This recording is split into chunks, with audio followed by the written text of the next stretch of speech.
বলেছেন যে মাদক সেবন করে সে পশুর চেয়েও নিকৃষ্ট।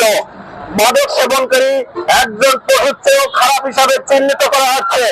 এই মাদক সেবনকারী সে তার নিজেকে শুধু ধ্বংস করে না, সে তার পরিবার, তার সমাজ, তার রাষ্ট্রকে ধ্বংস করে। সে তার মাদক সেবন করার জন্য যে অর্থ দরকার, সেই অর্থের জন্য সে ছিনতাই, চুরি, রাহাজানি, এমনকি অপরাধ নেই যে সে তা করতে পারে না। আমরা আজ কয়েকদিন আগে, এই সপ্তাহখানিক আগে দেখেছি চুকনগরের একজন ব্যবসায়ীকে কয়েকজন মাদক সেবী আহত করেছে এবং তার কাছ থেকে 2 লক্ষাধিক টাকা এবং মোবাইল ছিনতাই করে নিয়েছে। এই মাদক ব্যবসায়ীরা আক্রান্ত হয়ে তরুণ তরুণী, কিশোর কিশোরী, যুব সমাজ সবাই ধ্বংস হয়ে যাচ্ছে। এই যুব সমাজ, তরুণ তরুণী যদি ধ্বংস হয়ে যায়, বাংলাদেশের উন্নয়নের ব্যাহত ঘটবে। এই তরুণ তরুণী যদি ধ্বংস হয়ে যায়, বাংলাদেশ পিছিয়ে যাবে। তাই বাংলাদেশকে উন্নত রাষ্ট্রে পরিণত করতে হবে। আমাদের এই যুব সমাজকে রক্ষা করতে হবে। আর এই যুব সমাজকে রক্ষা করতে হবে, মাদকের অপব্যবহারের বিরুদ্ধে যুদ্ধ ঘোষণা করতে হবে। মাদকের অপব্যবহার বন্ধ করতে হবে। আমাদের বাংলাদেশের মাননীয় প্রধানমন্ত্রী জনাব তারেক রহমান মাদকের বিরুদ্ধে 0 টলারেন্স ঘোষণা করেছেন। বাংলাদেশের স্বরাষ্ট্রমন্ত্রী জনাব সালাউদ্দিন মাদকের বিরুদ্ধে 0 টলারেন্স ঘোষণা করছে। তাই প্রশাসনকে বলছি, যথাযথ আইন প্রয়োগ করে মাদক সেবনকারী, মাদক গ্রহণকারী, মাদকের ব্যবসায়ী এবং মাদক উৎপাদনকারী সবাইকে আইনের আওতায় নিয়ে এই মাদকের অপব্যবহার বন্ধ করুন।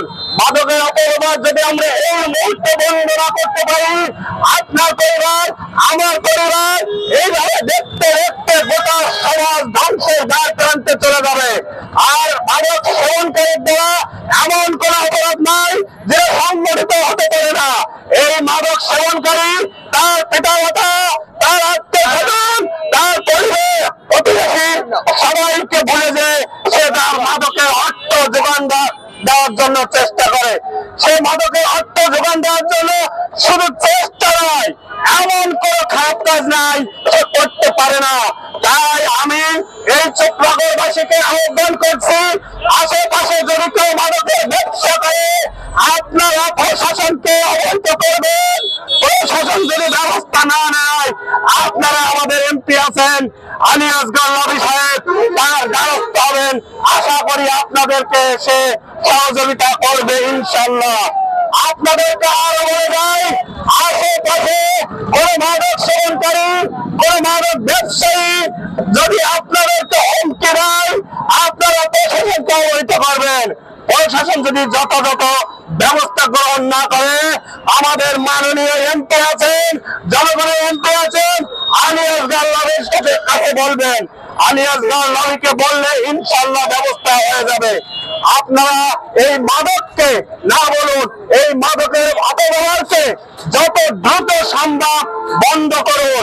না হলে আপনি ভাবছেন যে আপনার ছেলে আজকে ভালো আছে, কিন্তু কালকে যে আপনার ছেলে মাদকের দ্বারা আক্রান্ত হবে না, সেটার গ্যারান্টি নাই। কারণ মাদক যে গ্রহণ করে, যে ছেলেটা প্রথম মাদক গ্রহণ করে, সে পরীক্ষামূলক ভাবে গ্রহণ করে, সে হাসির ছলে, খেলার ছলে মাদক গ্রহণ করে, পরে এই মাদকের দ্বারা আক্রান্ত হয়ে যায়, আসক্ত হয়ে যায়। এই মাদকের দ্বারা যখন সে আসক্ত হয়ে যায়, সে তার মা, বাবা, ভাই, বোন, পিতামাতা সবাইকে ভুলে যায়। তাই বলছি, সকল সমাজের সকল সচেতন নাগরিককে এগিয়ে আসতে হবে এই মাদকের অপব্যবহার বন্ধ করার জন্য। ভালো থাকবেন। আপনাদের আবার অনুরোধ করছি, আশেপাশে কোন মাদক ব্যবসায়ীকে দেখলে অবশ্যই পুলিশ প্রশাসনকে অবহিত করবেন। ইনশাল্লাহ পুলিশ প্রশাসন ব্যবস্থা গ্রহণ করবে। আর ব্যবস্থা না গ্রহণ করলে তার উপরেও বাপ আছে, প্রশাসনকে বলে যাচ্ছি। তা ভালো থাকবেন। আসসালামু আলাইকুম।